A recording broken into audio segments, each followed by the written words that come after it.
Mi padre acababa de morir.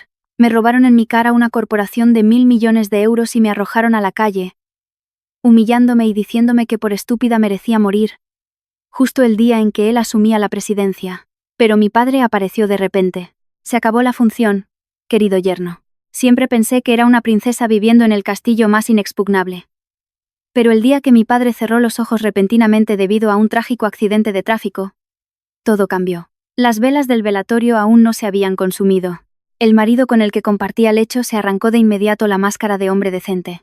Se confabuló con su propia madre para robar el imperio multimillonario de mi familia, arrojándome a la calle en medio de una noche de tormenta con insultos venenosos. Pero esos ladrones de poca monta jamás imaginaron que la muerte de mi padre era solo el acto de apertura de una gran obra. Justo cuando él subía al estrado para asumir la presidencia, el padre que yo creía convertido en cenizas, abrió la puerta de una patada y envió él mismo al traidor al infierno. ¿Por qué caí en la trampa? ¿Y cómo se llevó a cabo esta espectacular venganza? El fatídico viaje por el sinuoso puerto de Navacerrada le había arrebatado la vida a mi padre, don Diego Navarro, el ilustre presidente del Grupo Inmobiliario Ibérico. Las autoridades informaron que el coche se quedó sin frenos y cayó por un barranco. Todo ante mis ojos se derrumbó por completo. Durante los 3 días de luto y misas, en Madrid llovió a cántaros. Me arrodillé ante el ataúd llorando hasta quedar exhausta. A mi lado, Alejandro, mi marido, interpretaba el papel del yerno perfecto. Se encargó de cada corona de flores, se inclinaba para agradecer las condolencias, y sus ojos siempre estaban llorosos y llenos de dolor. Todos los que venían a dar el pésame me cogían la mano y me consolaban diciendo que mi padre era afortunado por haber elegido a un yerno tan capaz y devoto, con la fuerza suficiente para cargar con el imperio familiar. Incluso yo, en mi ignorancia, creí en ese momento que él era el último salvavidas de mi vida.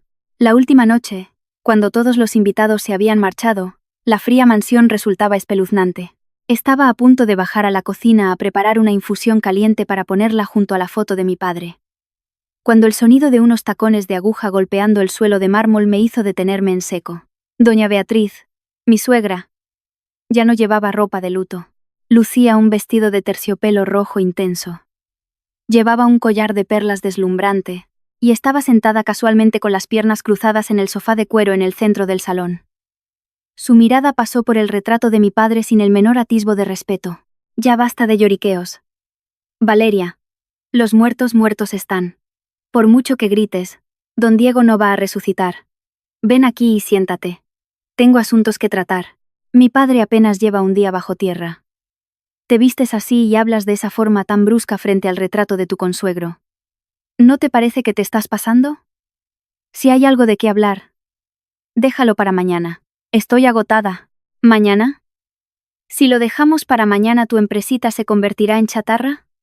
Tu padre murió dejando una montaña de deudas hasta el cuello. Miles de empleados están armando un escándalo exigiendo sus sueldos. ¿Crees que por derramar un par de lágrimas el dinero va a aparecer mágicamente? Siéntate. La puerta principal se abrió de golpe.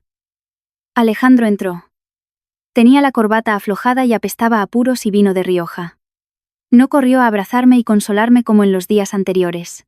Alejandro arrojó de mala gana un maletín de cuero sobre la mesa. Sacó un montón de documentos y los empujó bruscamente hacia mí.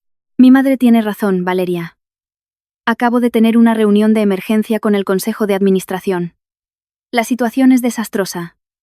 Los bancos se preparan para embargar una serie de proyectos clave. Si nadie da la cara para avalar e inyectar capital, el Grupo Ibérico irá a la quiebra en menos de 15 días. Míralo y firma aquí. Al tomar el montón de papeles, sentí como si me cayera un rayo. El título Contrato de Transferencia y Poder Absoluto impreso en negrita me golpeó directamente en los ojos. El contenido indicaba claramente que transferiría incondicionalmente el 60% de las acciones heredadas de mi padre a nombre de Alejandro. Alejandro. ¿Qué significa esto? El mes pasado mi padre dijo que la empresa se preparaba para expandir proyectos. ¿Cómo es que de repente estamos en quiebra? ¿Y por qué tengo que transferirte todas mis acciones? Tú eres el director general. Sigue dirigiendo. Yo no voy a interferir. Eres la típica niña rica que vive en una burbuja de cristal. Tu padre ocultaba la deuda tóxica. Ahora que ha muerto, los socios se han echado atrás y retirado su capital. ¿Crees que se atreverían a entregarle el control a una niñata que solo sabe ir de compras por la milla de oro como tú? Necesito que estas acciones estén a mi nombre para tener la legitimidad de pedir préstamos y salvar la empresa. Lo que es del marido es de la mujer. ¿Qué diferencia hay si están a tu nombre o al mío? ¿Acaso no confías en mí? He trabajado como una mula para esta familia durante 5 años, ¿y ahora me niegas un simple cargo? Las palabras resbaladizas de Alejandro me helaron la sangre. Una transferencia incondicional significaba que me quedaría con las manos vacías. Todo el esfuerzo de la vida de mi padre cambiaría de dueño. Miré fijamente a los ojos del marido que alguna vez amé, y descubrí una avaricia afilada oculta tras sus gafas de intelectual. No voy a firmar. Mi padre acaba de cerrar los ojos. No voy a vender el trabajo de toda su vida. Iré yo misma a la empresa a hablar con los accionistas. Si es necesario, venderemos algunos activos para pagar las deudas. Alejandro, no me presiones en un momento así. Mujer estúpida. Doña Beatriz golpeó la mesa y se puso de pie de un salto, señalándome directamente a la cara. ¿Crees que los accionistas van a respetar a una inútil como tú? Te lo digo claro. Si no fuera por mi hijo, que ha estado manteniendo a flote todo en secreto, la empresa obsoleta de tu padre se habría hundido hace mucho. Tu padre ya era un viejo. Merecía morir. Ahora toda la carga recae sobre mi hijo. Si no sabes tener compasión de tu marido, al menos ten la decencia de soltar ese poder. Firma ahora mismo. Si no firmas, lárgate de mi casa inmediatamente. A ver cuántos días puede sobrevivir una niña mimada tirada en la calle sin un céntimo. Me zumbaron los oídos. ¿Su casa? Esta mansión en La Moraleja la había comprado mi padre como regalo de bodas para los dos, y ahora esa mujer reclamaba descaradamente que era suya. Lo más doloroso fue que Alejandro simplemente se quedó allí, sonriendo con desdén, dando una larga calada a su puro y exhalando una espesa nube de humo blanco. La mirada que me dirigió en ese momento era la de quien mira a una presa que ya ha caído en la trampa. Valeria. Tengo todos los expedientes de la deuda tóxica en mis manos. Si no firmas, los filtro a la unidad de delitos económicos de la policía. Si ellos intervienen, ni siquiera podrás conservar esta mansión. Firma. Te prometo que te dejaré seguir siendo una esposa florero. Te daré dinero cada mes para que vayas al spa y te pongas guapa. No seas testaruda. Así que era eso. Durante todo este tiempo había estado acumulando expedientes de deuda en secreto, incitando a los bancos, acorralando a la empresa para obligarme a soltar las acciones en el momento en que mi padre muriera. Alejandro, eres un malnacido desagradecido. Mi padre te ascendió de un simple oficinista a director general. Te dio casa, te dio coche, y apenas muere te unes a tu madre para robar nuestra fortuna. ¿No tienes miedo del karma? Mi padre os está viendo. ¿Karma? ¿Qué me ascendió? Alejandro se echó a reír, arrojó el puro al suelo y dijo con voz áspera. Ese viejo siempre me trató como al perro guardián. Desconfiaba de mí y nunca quiso soltar las acciones principales. Tuve que aguantar, humillarme y servirte como a una muñeca de escaparate durante 5 años para esperar este día. Cada día que ese viejo muriera antes, era un día menos que tenía que seguir actuando. Por idiota merecía morir. ¿A quién puedes culpar? Zas. Usé todas mis fuerzas para abofetear a Alejandro. Mi corazón se sentía como si lo estuvieran cortando en pedazos. Se atrevía a insultar a mi padre. Cállate la boca. Preferiría quemar este imperio hasta los cimientos antes que entregárselo a una bestia como tú. Zorra, ¿te atreves a pegarle a mi hijo? Doña Beatriz se abalanzó sobre mí, agarrándome del pelo y tirando hacia atrás. Perdí el equilibrio. Me golpeé la cabeza contra la mesa de cristal y resbalé hasta el suelo de mármol. Ella agitó las manos como una loca, dándome bofetadas sin parar, mientras me insultaba con las palabras más vulgares. Tu padre está bien muerto, niñata. Me ensuciaría las manos pegándote más. Alejandro, llama a los de seguridad y que echen a esta perra a la calle. Quítale el móvil. Las tarjetas de crédito. Que no se lleve absolutamente nada. A ver cuántos días aguanta pidiendo limosna. Alejandro se alisó el pliegue de la chaqueta de su traje y me miró desde arriba como si yo fuera una hormiga. Hizo un gesto con la mano y 2 corpulentos guardias de seguridad entraron. Échenla a la calle. Sin su firma todavía tengo formas de legalizar los documentos. Dejad que pruebe lo que es morirse de hambre. Los guardias me agarraron brutalmente por las axilas y me arrastraron por el suelo, ignorando mis gritos y forcejeos. Me arrojaron fuera, frente a la gran verja de hierro. La pesada puerta de la mansión se cerró de golpe ante mis ojos. El ensordecedor sonido cortó de tajo cualquier vínculo que me quedara con el lugar que alguna vez llamé hogar. El cielo de Madrid desató una tormenta monumental. El agua helada me azotaba la cara como cuchillos. Llevaba mi ropa de luto empapada, sin móvil, sin dinero, con los pies descalzos y sangrando por el roce con el asfalto. Al mirar hacia el balcón del segundo piso, a través de la luz que se filtraba, pude ver claramente la sonrisa triunfante de Alejandro y su madre. Me habían robado todo. Mi juventud, mi amor, mi familia, y hasta la vida de mi padre, pero en medio de esa lluvia que me calaba hasta los huesos, la sangre orgullosa de la familia Navarro comenzó a hervir dentro de mí. Ya no iba a llorar más. Me pasé el dorso de la mano por la sangre que goteaba de la comisura de mis labios. Reíd todo lo que queráis. Juro que llegará el día en que con mis propias manos le arrancaré la piel a cada uno de los que me han pisoteado esta noche. Di media vuelta y comencé a caminar. Mi vestido negro de luto se pegaba a mi cuerpo. No tenía abrigo, ni paraguas, ni un solo céntimo en los bolsillos. Mis pies descalzos pisaban los adoquines de la acera, sangrando tras haber sido arrastrada sin piedad, pero extrañamente, el dolor físico no era nada comparado con la herida que me desgarraba el pecho. Ayer mismo era una joven respetada. Una esposa mimada. En una sola noche, mi gran padre nos dejó de imprevisto. Y el marido en el que confié toda mi juventud, se quitó la máscara para revelar a un monstruo de sangre fría. Caminé con pasos pesados por la calle desierta. La luz amarillenta de las farolas se reflejaba en los charcos turbios, mostrando la imagen de una mujer tan destrozada que ni yo misma me reconocía. En mi cabeza no paraban de resonar las palabras de Alejandro y su madre. ¿Desde cuándo llevaban planeando esto en la sombra? Me abracé a mí misma, temblando incontrolablemente por el frío, intentando ordenar los pedazos rotos de mi memoria. De repente, un destello de luz cruzó mi mente como un cuchillo rasgando la noche. El contrato de transferencia incondicional de bienes. ¿Por qué tenía mi firma original en la última página si yo no había firmado nada esa noche? Una carcajada amarga escapó de mis labios. Me reía de mi propia estupidez y confianza ciega. Ya me acordaba. Unas 2 semanas antes del accidente de mi padre, cogí una gripe terrible que me dejó postrada en la cama. Alejandro estuvo a mi lado todo el tiempo, dándome cucharadas de sopa, preparándome infusiones, con una ternura infinita. Esa noche, trajo un montón de documentos a la habitación. Suspiró diciendo que la empresa iba a presentarse a una licitación importante y necesitaba mi firma como accionista mayoritaria para completar los trámites bancarios. Yo estaba mareada por la fiebre alta. Casi no podía abrir los ojos. Confiaba tanto en mi marido que ni siquiera leí el contenido y firmé directamente donde él me indicaba entre varias hojas en blanco. Así que ese tazón de sopa de aquella tarde fue solo una farsa para hacerme caer en la trampa. Había deslizado el traspaso incondicional de bienes entre los documentos del supuesto préstamo. Había calculado cada movimiento para arrebatarme la fortuna de los Navarro, usando mi amor y confianza como arma. Él no solo era un traidor, era el diablo disfrazado de humano. La lluvia seguía cayendo sin tregua. Caminé sin rumbo, evitando las luces intermitentes de los semáforos, escabulléndome por callejones estrechos para no cruzarme con la mirada curiosa de los coches que pasaban. No sabía a dónde ir. Mis amigas íntimas eran todas mujeres de la alta sociedad.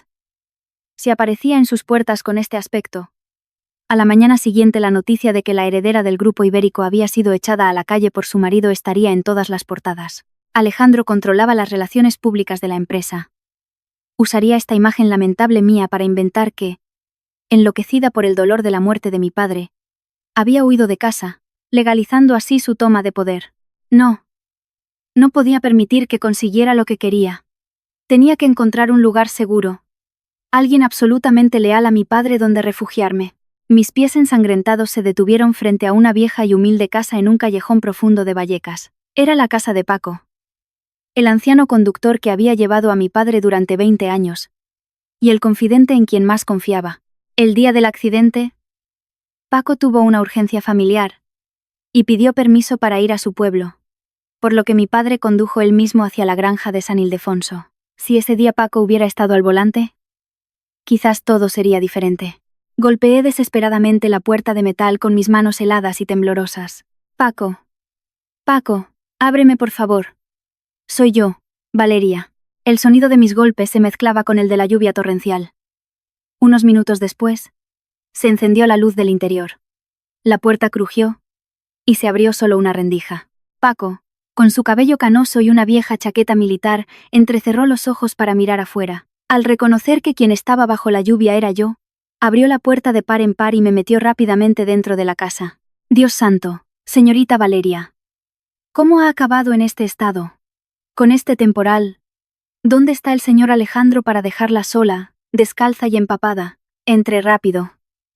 Que se va a pillar una pulmonía y se nos muere.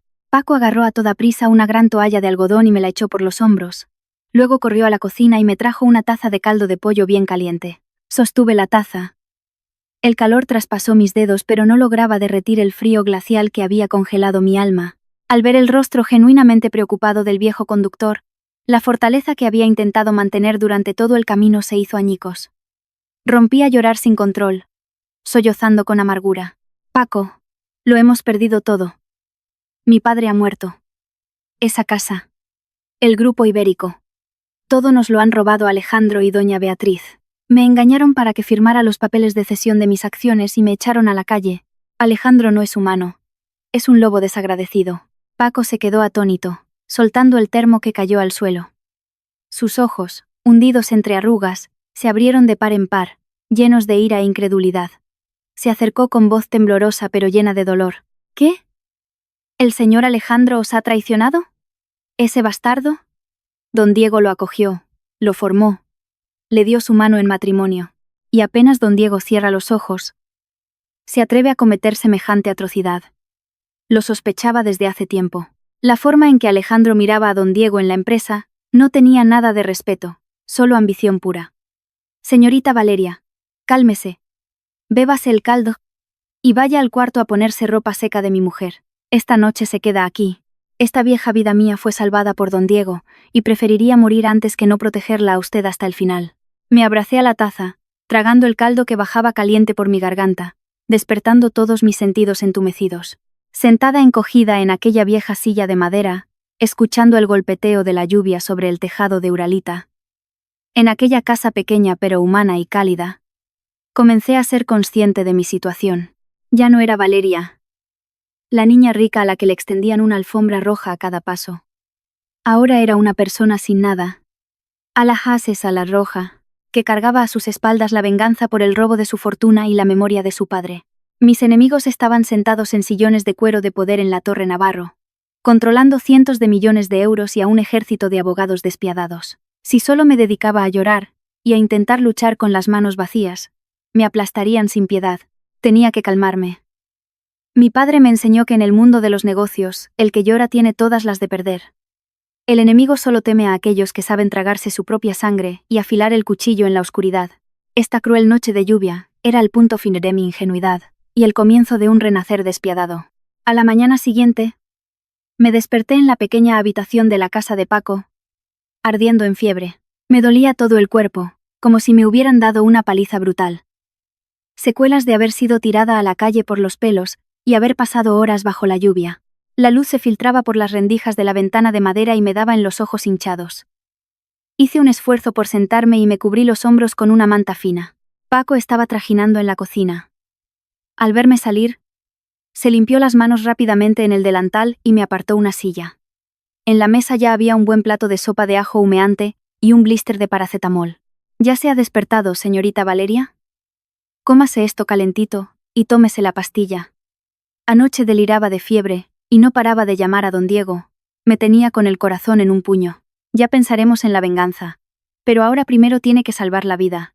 Alejandro está difundiendo en la intranet de la empresa que usted está tan destrozada que se ha ido al extranjero a recuperarse.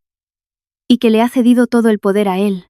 Cogí la cuchara y me llevé a la boca el caldo, que me supo a hiel. Alejandro actuaba muy rápido. No quería dejar ninguna brecha mediática. Si yo aparecía ahora sin un céntimo y sin pruebas, le sería fácil sobornar a la prensa para que me pintaran como una desquiciada que calumniaba a su marido. Masticaba lentamente, con la mirada endurecida. Paco, llevas muchos años como chofer de mi padre. ¿Sabes si últimamente había algún proyecto que le quitara el sueño a mi padre? Alejandro dice que la empresa está ahogada en deudas y al borde de la quiebra. No creo que mi padre permitiera que el grupo ibérico llegara a esa situación. Paco arrastró la silla de enfrente y se sentó, dejando escapar un profundo suspiro. Su mirada se perdió en el pequeño patio frente a la casa, y su tono de voz se volvió misterioso y grave. Señorita Valeria. Don Diego era extremadamente cauteloso. ¿No lo sabe usted mejor que nadie? El Grupo Ibérico nunca ha tenido una deuda que lo llevara a la quiebra. Pero hace unos 3 meses. Noté que don Diego se reunía en secreto con varios abogados y auditores independientes venidos del extranjero. No dejó que Alejandro participara en esas reuniones. Una vez llevé a don Diego de vuelta a casa de madrugada. Y le escuché murmurar en el coche que había criado cuervos, que no se esperaba que ese desgraciado se atreviera a desviar fondos de los proyectos. En aquel momento no lo entendí. Si me acuerdo de su quiedo seseru, ahora que lo pienso, probablemente don Diego descubrió que Alejandro estaba malversando fondos y creando facturas falsas. Las palabras de Paco fueron como una descarga eléctrica en mi cerebro. ¿Desviar fondos? ¿Facturas falsas? Así que la montaña de deudas tóxicas que Alejandro usó para amenazarme la había creado él mismo. Saqueó los activos de la empresa para arrinconar al Grupo Ibérico y obligar a mi padre a ceder. Pero mi padre era un viejo lobo de los negocios. ¿Cómo iba a dejar que un yerno cualquiera se la jugara tan fácilmente? Hay algo más, señorita Valeria. Iba a ocultárselo por miedo a que se derrumbara. Pero llegados a este punto, tengo que decírselo. El accidente de don Diego en el puerto de Navacerrada. Vi demasiados cabos sueltos. Dejé la cuchara de golpe en el plato. Mi corazón latía a 1000 por hora. ¿Qué quieres decir? La policía concluyó que se quedó sin frenos por falta de mantenimiento. El coche de don Diego era un vehículo blindado de lujo. El sistema de frenos automáticos lo llevaba yo mismo a revisar regularmente al mejor taller.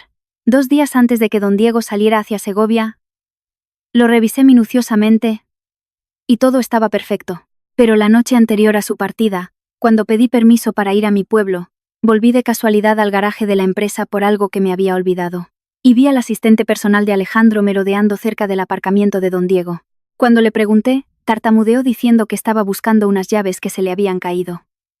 No le di importancia. Ahora, encajando las piezas, sospecho que sabotearon los frenos. El mundo a mi alrededor se derrumbó por segunda vez. Sentí un nudo en el pecho que apenas me dejaba respirar. Si lo que sospechaba Paco era cierto, Alejandro no era solo un estafador que se había apropiado de mis bienes. Era un asesino.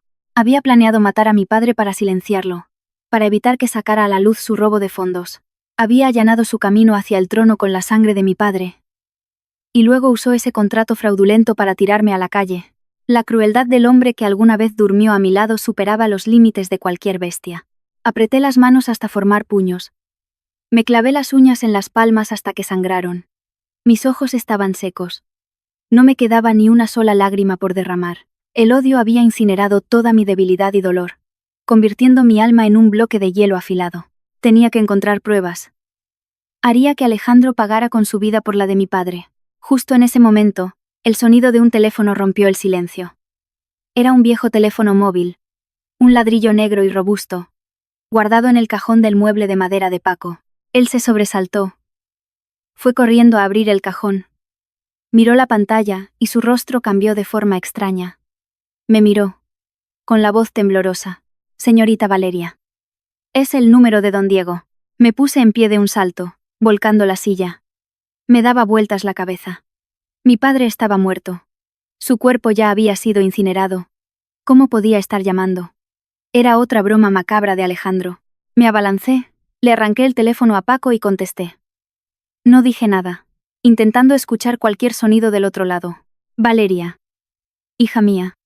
Si estás escuchando esta grabación desde el teléfono seguro que le di a Paco, significa que me ha pasado algo y la verdadera cara de Alejandro ha salido a la luz. Me tapé la boca con fuerza para ahogar un sollozo. Esa era la voz profunda y autoritaria de mi padre. No era una llamada en directo, sino una grabación configurada en un sistema automático, para llamar al número secreto de Paco en caso de que mi padre no accediera a su sistema de seguridad personal en 48 horas. Mi padre había previsto su propia muerte. Valeria, no llores. Escucha con mucha atención lo que voy a decirte. Descubrí la ambición desmedida de Alejandro hace medio año. Se alió con el jefe de contabilidad para crear decenas de empresas pantalla y desviar materiales.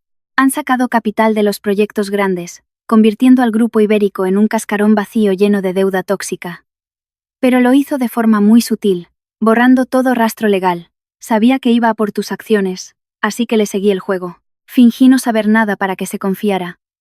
Sabía que mi coche tenía problemas antes de salir hacia Segovia. Pero aún así me subí en él. Abrí los ojos de par en par. Las lágrimas volvieron a brotar. ¿Por qué? ¿Por qué se subió al coche sabiendo que estaba saboteado? Tenía que usar mi propia muerte como cebo. Solo cuando yo ya no estuviera, Alejandro bajaría por completo la guardia y expondría todos los expedientes oscuros que ha escondido durante tanto tiempo. Además, quería usar este shock para despertarte. Hija mía, has vivido demasiado sobreprotegida, confiando demasiado en la gente. No puedo protegerte toda la vida. Tienes que levantarte por ti misma y usar el instinto de la sangre de los Navarro para recuperar lo que es nuestro. He dejado la llave de una caja fuerte de un banco suizo bajo la maceta de cerámica de Talavera, en casa de Paco. Ahí dentro están todas las pruebas contra Alejandro y un arma secreta. Ve a buscar al abogado Mendoza. Él te llevará a un lugar. No estás sola. Sé fuerte, hija mía. La grabación terminó con el frío y prolongado pitido de la línea cortada. Me quedé clavada en el centro de la habitación. Una llamada desde el más allá había desgarrado la espesa niebla. Mi padre, con una crueldad hacia su propia vida, había preparado el camino para que yo madurara y contraatacara. No murió por accidente. Usó su muerte para tender una red gigantesca. Y ahora, ¿quién sostenía esa red? Era yo. Dejé el teléfono sobre la mesa y me sequé con la mano las últimas lágrimas de las mejillas. El miedo había desaparecido por completo. Alejandro, doña Beatriz. ¿Os creéis que habéis engullido toda la fortuna de los Navarro? ¿Os creéis que echarme a la calle era el final? El guión de verdad acaba de empezar. Me giré hacia Paco. Mi voz era fría y cortante como una orden. Paco, rompa esa maceta de Talavera. Nos vamos a ver al abogado Mendoza. Bajo los restos rotos de la maceta de cerámica de Talavera, apareció una pequeña llave de aleación envuelta en plástico impermeable.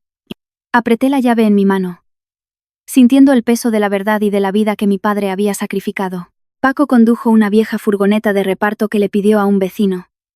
Me camufló con una gorra y un viejo abrigo, y me llevó a través de las ajetreadas calles de Madrid hasta el punto de encuentro. Si Alejandro se enteraba de que seguía viva y tenía este secreto, enviaría sicarios a matarme sin dudarlo. La seguridad absoluta era la prioridad. El destino era una vieja y lúgubre cafetería escondida en las callejuelas del barrio de Lavapiés. No tenía letrero. La luz interior era tenue y olía intensamente a papel viejo y a café torrefacto. Paco me guió por entre estanterías altísimas hasta llegar a una pared de ladrillo en el rincón más oculto. Golpeó la pared. 3 toques cortos. 2 largos. La pared de ladrillo se abrió revelando una puerta secreta, que conducía a un sótano subterráneo por una escalera de caracol. Respiré hondo y seguí a Paco hacia la oscuridad. A diferencia del aspecto ruinoso de arriba, el sótano estaba diseñado como un centro de control financiero en miniatura. La luz de decenas de pantallas parpadeaba sin parar, mostrando índices bursátiles y complejos gráficos de flujos de efectivo. Había 4 o 5 hombres en camisa blanca trabajando frenéticamente en silencio. En el centro de la sala, sentado en un sofá de cuero negro, estaba el abogado Mendoza, el principal asesor legal del grupo ibérico, el hombre que Alejandro estaba seguro de haber sobornado con éxito. Pero lo que hizo que mi corazón se detuviera, que la sangre hirviera en mis venas, no fue el sistema clandestino, sino el hombre que estaba sentado bebiendo té frente al abogado Mendoza, una espalda ancha y firme. El familiar cabello canoso. Se giró lentamente al escuchar mis pasos. Esa sonrisa benévola, esa mirada aguda pero llena de perdón. No era una ilusión, era realidad, de carne y hueso.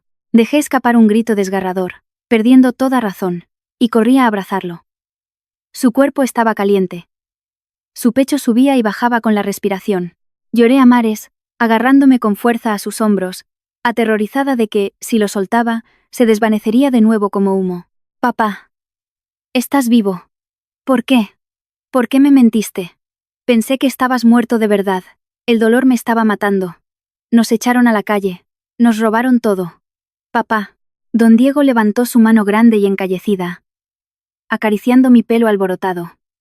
Sus ojos brillaban por las lágrimas, pero su voz seguía firme y fuerte. Lo siento, hija mía. Siento haberte hecho pasar por este dolor tan cruel. Pero si no lo hacía, seguirías adormecida por las palabras dulces de Alejandro. Entregarías tu vida y la fortuna de la familia en manos de un lobo hambriento. Tenía que dejarte ver su verdadera naturaleza con tus propios ojos, para que probaras el dolor de la traición más absoluta. Solo así podrías echar los colmillos y garras necesarios para sobrevivir en el despiadado mundo de los negocios. Me separé de él. Me sequé las lágrimas y miré aturdida a mi alrededor. Luego miré al abogado Mendoza. Entonces, ¿el cuerpo del hospital y el funeral? ¿Cómo es que Alejandro no se dio cuenta? El abogado Mendoza se ajustó las gafas y empezó a explicar. Señorita Valeria, todo fue planeado por el presidente. Cuando descubrió que habían cortado los frenos, cambió el coche por el de un delincuente en busca y captura que se le parecía físicamente, a quien llevábamos vigilando en secreto desde hacía tiempo. Ocurrió el accidente y el coche ardió violentamente, haciendo imposible identificar el cuerpo. Tanto en la policía como en el departamento forense a cargo del caso, intervinieron personas nuestras para falsificar las pruebas de ADN. Alejandro estaba tan seguro de su intento de asesinato, y tan ansioso por apropiarse de los bienes rápidamente, que preparó un funeral improvisado y lo mandó incinerar de inmediato para destruir cualquier evidencia. Él cree que ha ganado. Pero en realidad solo es el bufón en el tablero de ajedrez de su padre. Me estremecí ante los planes tan profundos e implacables de mi padre. El mundo empresarial es un campo de batalla, donde no hay lugar para la debilidad. Mi padre había usado su propia muerte falsa para desenmascarar a su yerno y, al mismo tiempo, forjar mi carácter. Pero papá, ahora mismo Alejandro me ha obligado a firmar la transferencia incondicional de mis acciones. Tiene el sello oficial, el control de la directiva. El grupo ibérico realmente ha caído en sus manos. ¿Cómo podemos darle la vuelta a esto? Don Diego sonrió. Una sonrisa llena de desprecio hacia su enemigo. Señaló las pantallas que ejecutaban complejos códigos. ¿Crees que tras décadas construyendo este imperio, lo dejaría expuesto a plena luz del día para que él lo robara? Hace tiempo que conocía la ambición de Alejandro. El grupo ibérico que ves ahora es solo una fachada brillante. La mayor parte de los beneficios principales, la tecnología exclusiva y los proyectos más importantes, los extraje en secreto y los transferí a una red financiera clandestina. Esto es el Fondo Céfiro. Donde estamos ahora. Mi padre se levantó, señalando los mapas financieros sobre la mesa. Alejandro se cree que al robar el 60% de las acciones del grupo ibérico ha encontrado una mina de oro, pero no sabe que la montaña de deudas tóxicas que él mismo creó para amenazarte se ha convertido ahora en una bomba de relojería colgada de su propio cuello. Cuando asuma oficialmente la presidencia, todas las deudas con los bancos, todos los avales, pasarán a su nombre. Quería dejarle subir a lo más alto del poder. Dejarle hundirse en sus delirios de grandeza. Y luego tú, Valeria, tú misma usarás el Fondo Céfiro para cortarle el suministro. Embargarle todo. Y derribar el grupo ibérico desde fuera. Lo perderá todo. Tendrá que rendir cuentas ante la ley. Y probará el sabor del abismo.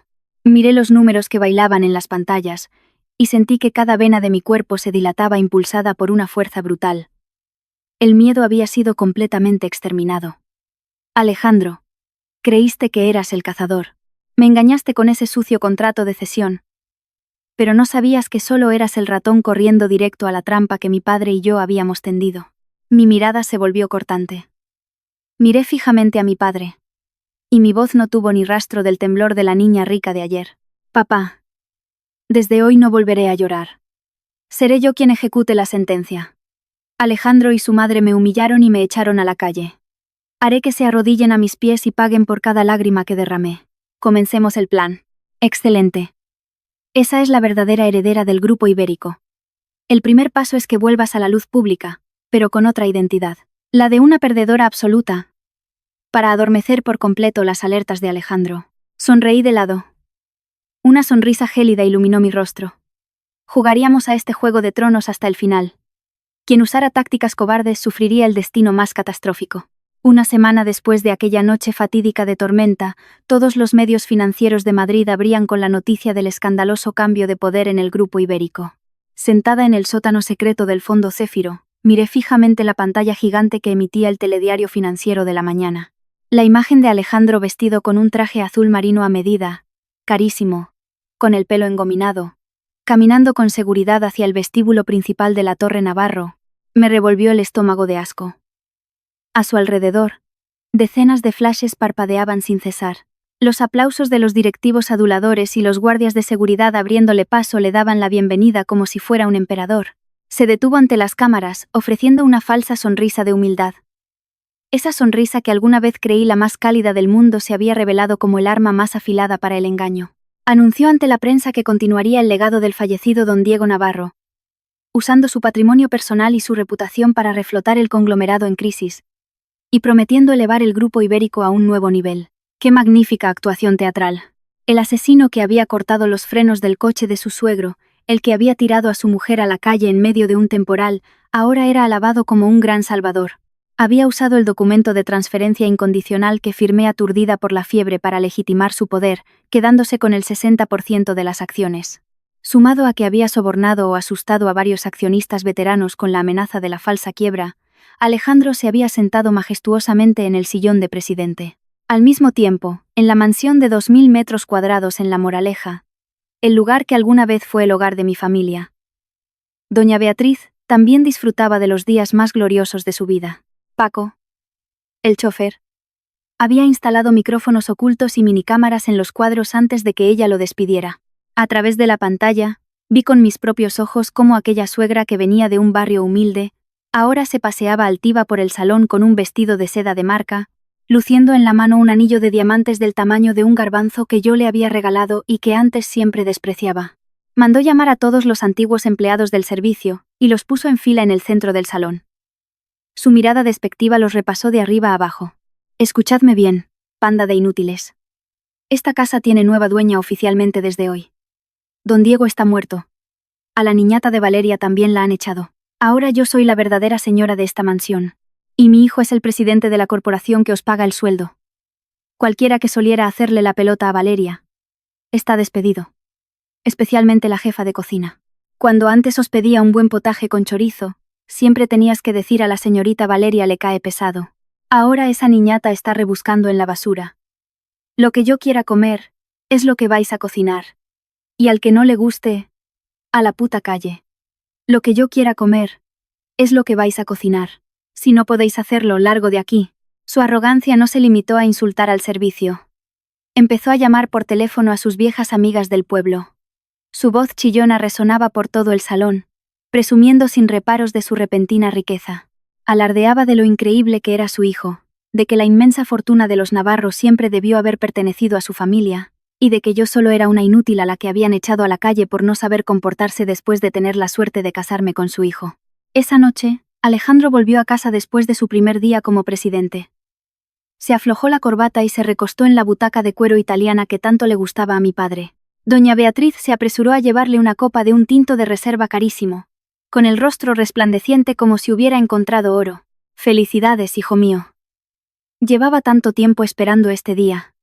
Verte sentado en la silla del presidente me llena de orgullo. Por fin nos hemos tragado esta fortuna gigante. La mosquita muerta de Valeria no ha dado señales de vida hoy. Seguramente ya se habrá muerto en algún callejón. Tranquila, madre. He bloqueado todas sus cuentas bancarias. No tiene dinero ni teléfono. Una niña rica que solo ha sabido vivir a cuerpo de rey, no aguantará ni un par de días. A lo sumo terminará limpiando casas o vendiéndose por ahí. Esta mañana también he puesto firmes a los viejos del Consejo de Administración. Ahora lo que yo diga va a misa. El grupo ibérico ya es nuestra mina de oro particular. Al escuchar las palabras que salían de las bocas de esos dos, la sangre me hervía de furia. Celebraban sobre la sangre de mi padre. Se regodeaban en mi dolor. Pero no golpeé la mesa ni grité. Solo esbocé una sonrisa fría que helaba hasta los huesos. Alejandro, ¿te crees que sentarte en esa silla es seguro? ¿No sabes que esa silla de presidente por la que tanto has peleado es en realidad una silla eléctrica? Mi padre le había drenado la mejor sangre al grupo ibérico para inyectarla en el fondo Céfiro. El conglomerado ahora era solo un escaparate grandioso, con enormes líneas de crédito a punto de vencer. Al firmar con tanta seguridad tu nombramiento, también te hiciste responsable legalmente de todas esas deudas.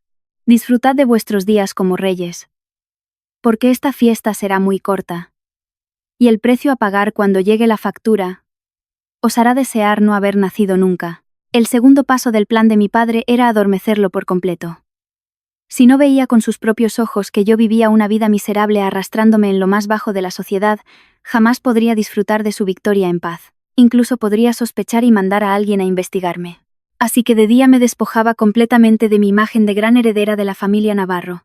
Me corté de un tajo mi cuidada y larga melena. Vestía ropa barata comprada en mercadillos, y llevaba una gorra calada que me tapaba media cara. A través de los hábiles contactos de Paco, conseguí trabajo como señora de la limpieza y friegaplatos en un restaurante de mariscos de lujo en pleno barrio de Salamanca. No fue una elección al azar. A este restaurante acudían habitualmente los empresarios, incluidos los grandes socios del Grupo Ibérico, y el mismísimo Alejandro, para llevar clientes y cerrar tratos. El primer día de trabajo manual fue una auténtica tortura para mí. Mis manos, que solo sabían deslizarse por las teclas de un piano, ahora tenían que sumergirse en barreños de agua sucia llena de grasa, fregar inodoros apestosos y cargar con pesadas bandejas de comida que me destrozaban los brazos. Había noches en las que volvía a la pequeña habitación alquilada y mi cuerpo estaba destrozado, mis pies hinchados por estar tanto tiempo de pie. Pero cada vez que el dolor físico me atacaba, recordaba las caras triunfantes de Alejandro y su madre. Recordaba la muerte injusta de mi padre. Y la llama de la venganza volvía a arder, dándome una fuerza sobrehumana. Apreté los dientes, tragué mi orgullo y trabajé duro. Porque sabía que cuanto más perfecta fuera esta fachada, más profundo clavaría el cuchillo en el corazón de mis enemigos. Pero esa era solo mi vida de día. Cuando caía la noche, regresaba al sótano secreto del Fondo Céfiro. Bajo la instrucción directa de mi padre y el abogado Mendoza, me sumergí de lleno en el aprendizaje y la gestión del sistema financiero clandestino. Mi mente trabajaba a máxima potencia. Analizaba cada informe financiero. Rastreaba cada flujo de dinero en los proyectos del Grupo Ibérico. Empezamos a tejer nuestra red en secreto. Primero, el Fondo Céfiro compró confidencialmente toda la deuda tóxica del Grupo Ibérico a los pequeños bancos mediante empresas tapadera. Luego adquirimos el control de los proveedores de materiales de construcción más importantes, los que tenían el monopolio del acero y el cemento para los 3 megaproyectos en los que Alejandro estaba invirtiendo todos sus recursos. Habíamos preparado una soga invisible alrededor del cuello de Alejandro. Solo esperábamos el día en que diera un paso más allá para tensarla de golpe. Y entonces llegó el momento que tanto esperaba. El primer encuentro cara a cara entre el cazador y la presa. Aquel mediodía, me encontraba fregando laboriosamente unas manchas de vino tinto en el suelo de baldosas del reservado VIP del restaurante. Llevaba un uniforme de limpieza holgado y el pelo enredado y empapado de sudor. Se escucharon pasos apresurados junto con la voz del gerente del restaurante, que se inclinaba y saludaba con gran deferencia. Levanté la vista. Un grupo de empresarios acababa de entrar, y a la cabeza iba nada menos que Alejandro. Llevaba un elegante traje gris marengo hecho a medida. Su rostro irradiaba la satisfacción de quien está en la cima del éxito. A su lado iban varios directores asociados que no paraban de adularle. Me quedé de pie bloqueando el paso a propósito, sosteniendo la fregona. Aparte un poco, oiga. ¿Qué clase de manera de trabajar es esta, bloqueando el paso de los clientes?, dijo Alejandro frunciendo el ceño y hablando con brusquedad. Aún no me había reconocido. Me veía como un estorbo. Basura en su camino. Levanté lentamente mi rostro pálido y manchado de suciedad, mirándole directamente a los ojos. En el instante en que nuestras miradas se cruzaron, las pupilas de Alejandro se contrajeron de golpe. Su rostro mostró una fugaz expresión de asombro absoluto y se detuvo en seco. «Bah. ¿Valeria? ¿De verdad eres tú?», tartamudeó, en voz tan baja que solo nosotros dos pudimos escucharlo. Los socios que venían detrás le miraron extrañados al ver que se paraba. Alejandro recuperó rápidamente la compostura. La comisura de sus labios se curvó en una sonrisa burlona y llena de maldad. La sorpresa inicial fue sustituida por una profunda satisfacción al ver a la arrogante esposa que alguna vez tuvo arrastrándose a sus pies limpiando suelos. Vaya. Pensé que la heredera de los Navarros se había ido al extranjero a darse la gran vida. ¿Resulta que te escondes en este agujero para limpiar retretes? Mírate. Estás patética. ¿En qué te diferencias de un perro callejero? Apenas ha pasado un mes y estás en la ruina. Queda claro que lejos de mis brazos no sabes hacer absolutamente nada. Me enderecé sin mostrar el menor atisbo de miedo o humillación. Apreté el palo de la fregona con fuerza, pero mi rostro mantuvo una expresión fría y vacía. Le miré como se mira a un extraño. Buenas tardes, presidente Alejandro. Es gracias a ti y a tu madre que estoy donde estoy. Pero ya sabes, si cae basura al suelo, alguien tiene que limpiarla, igual que quien roba las sobras de otros. Tarde o temprano acabará pagando las consecuencias. ¿Todavía te atreves a ser tan insolente?, gruñó Alejandro, con los ojos inyectados en sangre. Metió la mano en el bolsillo de su chaqueta, sacó un fajo de billetes de 500 euros, y a propósito, me lo tiró a la cara. Los billetes cayeron esparcidos por el suelo mojado. Coge este dinero y cómprate algo para comer. No vayas a decir luego que el presidente del Grupo Ibérico deja que su exmujer muera de hambre. Limpia esto rápido. Si no quieres que le diga al gerente que te despida ahora mismo. Idiota soltó una carcajada estrepitosa y se dirigió al reservado VIP con sus socios, dejándome de pie en medio del pasillo. A mi alrededor, otros empleados me miraban con pena. Pero no sabían que tras esta miserable fachada, mi corazón latía al ritmo glorioso de quien está a punto de ganar. Me agaché poco a poco a recoger los billetes mojados. Disfruta de tu triunfo, Alejandro. Disfruta de esa sensación de estar en la cima dándome limosna. Hoy me tiras unas migajas, pero mañana te obligaré a escupir cientos de millones. Te haré arrodillarte a lamer las manchas que has arrojado sobre la familia Navarro. Mi paso atrás le engañó por completo. Su arrogancia le cegaba. Y ese sería el talón de Aquiles que lo enviaría a la tumba. Todos los preparativos en las sombras se habían completado. El Fondo Céfiro tenía en sus manos el control absoluto de todas las deudas principales y los contratos vitales del Grupo Ibérico. Mi padre asintió con la cabeza, dándome la señal de que era hora de deshacerme del disfraz de limpiadora y de plantarme bajo los focos para enfrentarme directamente a los que habían intentado destruir a nuestra familia. Había llegado la oportunidad perfecta. En el gran salón del Hotel Ritz de Madrid, se iba a celebrar la gran gala anual para inversores del sector inmobiliario. Un evento al que Alejandro seguramente asistiría para consolidar su recién adquirido poder y buscar nuevas inyecciones de liquidez para tapar los inmensos agujeros financieros que empezaban a aparecer en el Grupo Ibérico. Esa noche, dejé de lado el sucio uniforme de limpieza.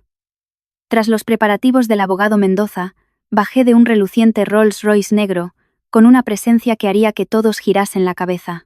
Llevaba un espectacular vestido de seda negro con una abertura lateral alta que realzaba mis curvas, combinado con un aderezo de diamantes valorado en millones de euros que mi padre había comprado en una subasta en Francia.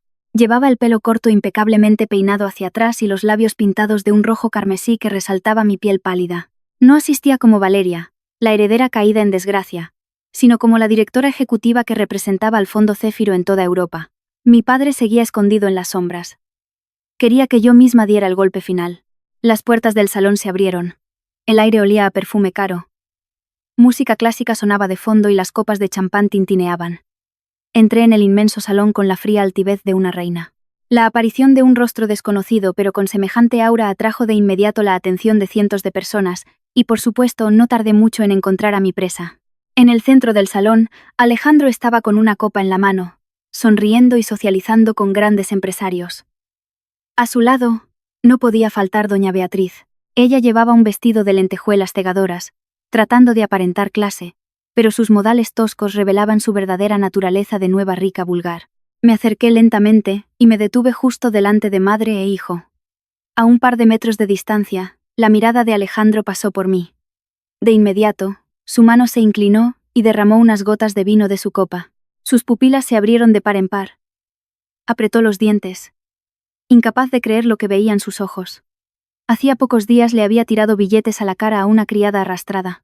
Y ahora, esa misma mujer estaba de pie frente a él, resplandeciente y con un poder que eclipsaba el suyo. Doña Beatriz también me reconoció. Se quedó de piedra unos segundos y luego asomó su lengua viperina. Dio un paso adelante. Se puso las manos en las caderas y alzó la voz para que todos los presentes la escucharan. Vaya, vaya. ¿Acaso me fallan los ojos? ¿No es esta nuestra queridísima exnuera a la que echamos a la calle? Oí decir que estabas limpiando inodoros en algún antro. ¿De dónde has sacado este vestido rajado hasta las ingles? ¿Qué joyas falsas tan vistosas para colarte aquí? Los de seguridad del hotel son unos incompetentes. ¿Cómo dejan entrar a esta ladrona muerta de hambre para robar comida?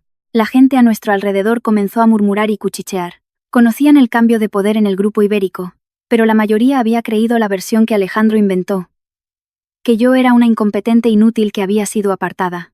Alejandro, habiendo recuperado un poco la compostura, se ajustó las gafas y me lanzó una mirada llena de desprecio y amenaza.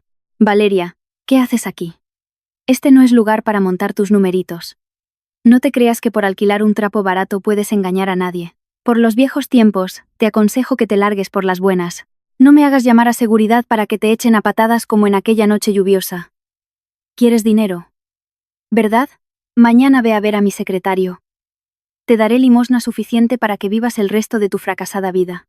Las palabras de madre e hijo eran como cuchillos afilados.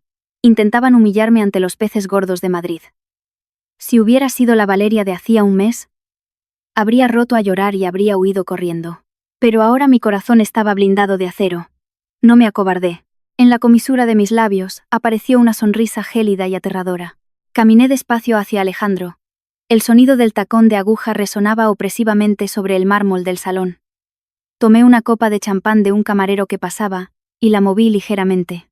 Presidente Alejandro, doña Beatriz, seguís siendo igual de ruidosos y vulgares que pescaderos en el mercado. ¿Que si mi ropa es falsa? Me temo que sumando el valor de vuestras 2 vidas no podríais comprar ni un dobladillo de este vestido. No he venido aquí a pedir limosna. He venido como invitada de honor. Soy la representante del Fondo Céfiro. Al oír el nombre de Fondo Céfiro, el rostro de Alejandro cambió de golpe. Por supuesto que conocía ese nombre. En las últimas semanas, el Céfiro había surgido como una fuerza financiera descomunal, comprando todas sus empresas asociadas y convirtiéndose en el mayor acreedor de los préstamos vitales del grupo ibérico. Llevaba días suplicando una reunión con el director de ese fondo, y se la habían rechazado una y otra vez. Jamás habría imaginado que la persona al mando fuera yo. Estás diciendo estupideces. Tú, la representante del Fondo Céfiro. Es el chiste del siglo. Una mujer que ni siquiera sabe leer un balance financiero, ¿pretende dirigir un fondo de miles de millones de euros? ¿Quién te crees que eres para soltar esas chulerías aquí? Eso mismo. Deja de inventar mentiras, niñata, espetó doña Beatriz. Seguro que te estás acostando con algún viejo rico que te ha traído aquí de la mano. Lo vaga y mantenida no se te quitará nunca. Seguridad. Saquen a esta tipa de aquí ahora mismo. Varios guardias del hotel, al escuchar el alboroto, hicieron ademán de acercarse. Pero en ese preciso instante, el organizador jefe de la gala, un peso pesado del sector inmobiliario español, se abrió paso rápidamente entre la multitud. Ignoró por completo a Alejandro y a su madre y se detuvo ante mí, inclinándose con profundo respeto. Buenas noches, directora Valeria. Es un verdadero honor que el Fondo Céfiro haya aceptado la invitación a nuestra pequeña gala. ¿Cómo se encuentra el misterioso presidente de su fondo? Por favor, acompáñeme a la mesa principal. Hemos reservado el asiento de mayor honor para usted. Todo el salón quedó en un sepulcral silencio.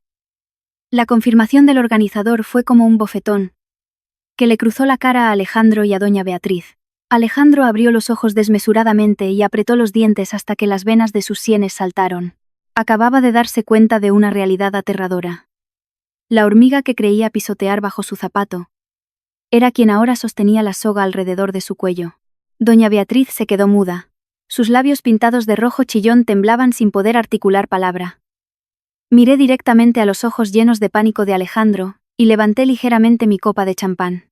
La sonrisa en mis labios se hizo más amplia, pero mi mirada era como 1000 cuchillos. Presidente Alejandro, ¿tan sorprendido está? El juego acaba de empezar. Tú dijiste una vez por estúpida merecía morir. Es una frase excelente. Aférrate bien a tu silla de presidente, porque a partir de mañana te enseñaré lo que significa vivir un infierno en vida. Salud. Con un movimiento rápido, arrojé todo el contenido de la copa de champán helado directo a la cara lívida de Alejandro. El vino manchó su carísimo traje a medida, y goteó hasta el suelo. Sin darle tiempo a reaccionar, di media vuelta, mi vestido negro ondeando majestuosamente, y caminé con paso firme hacia la zona VIP, dejando al traidor y a su madre clavados en el sitio, rodeados de gente, bañados en humillación y en un miedo atroz que empezaba a devorarlos por dentro. La cacería había empezado, y la presa estaba exactamente en el punto de mira. La gala del Hotel Ritz terminó siendo un terremoto que sacudió a todo el mundo financiero de Madrid. La imagen del nuevo presidente del Grupo Ibérico con la cara empapada en champán, paralizado junto a su vulgar madre, corrió como la pólvora por los foros y grupos privados de empresarios. Pero esa humillación pública era solo el aperitivo del banquete de venganza que le tenía preparado. A la mañana siguiente, bajé al sótano secreto del Fondo Céfiro con una actitud completamente distinta. Ya no había rastro de miedo ni de dolor. Cada uno de mis pasos llevaba consigo la determinación implacable de quien tiene el poder sobre la vida y la muerte. Mi padre estaba sentado en su gran sillón de cuero, sosteniendo una infusión humeante. Sus afilados ojos brillaban de absoluta satisfacción al mirarme. Lo hiciste muy bien anoche, Valeria. Seguro que Alejandro no ha pegado ojo. Un perro que acostumbra a morder por la espalda. Cuando lo sacas a la luz y lo enfrentas a un enemigo 100 veces más fuerte, su instinto será entrar en pánico y cometer errores. Pero la tortura psicológica no basta. Ha llegado el momento de partirle el espinazo. Abogado Mendoza. Active todas las cláusulas letales. Sí, señor presidente, directora Valeria. Todo está listo. La red de proveedores de materiales para los 3 proyectos principales del Grupo Ibérico en el este y sur de Madrid está totalmente en nuestras manos.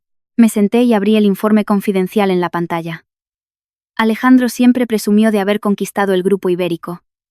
Pero había cometido el error garrafal de un principiante sin visión macroeconómica. Se centró tanto en limpiar la empresa por dentro y robar las acciones, que olvidó que el flujo vital de una empresa constructora es la liquidez y el suministro de materiales. Durante el mes que pasé barriendo suelos, mi padre y el abogado Mendoza usaron los enormes recursos del Fondo Céfiro para comprar en secreto o tomar el control mayoritario de las 5 mayores empresas de acero y cemento que suministraban en exclusiva al Grupo Ibérico.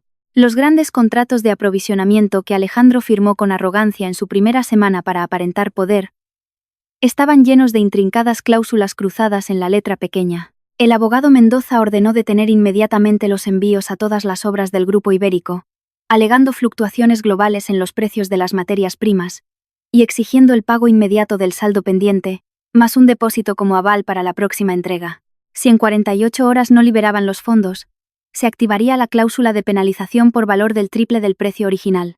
Directora.